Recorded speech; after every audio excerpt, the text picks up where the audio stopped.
lem ngalawat Syano kidon Ya pingam julak Idur cuki ipau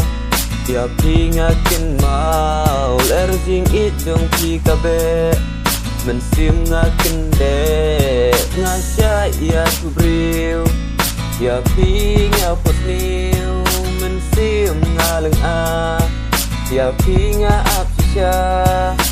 Syano syano Tidak nganyai wat Syano syano Ya pingam julak Aningan yo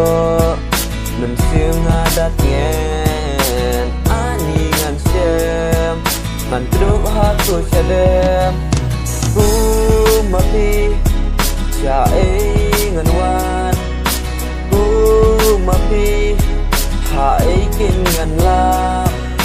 Hidei Kamen sim jonga Hidei Kajing kian jonga Syano syano Hidon ngan nyai wat Syano syano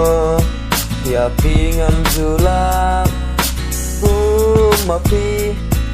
Syai ngan wat Ku mapi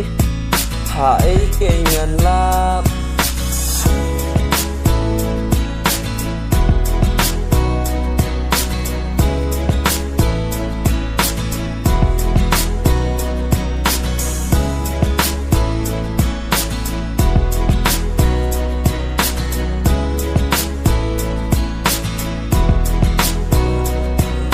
Na ida sisya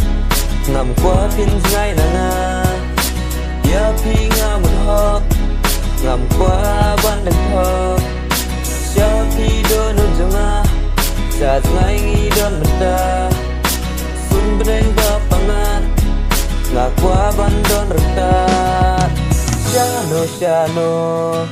Hidon ngan yai wat Syano syano Ya pingam julak Aningan yo Mensim ngadat ngen Aningan syem Ngan keduk hakut syadem Lada ya pinga syem Bung nongan keren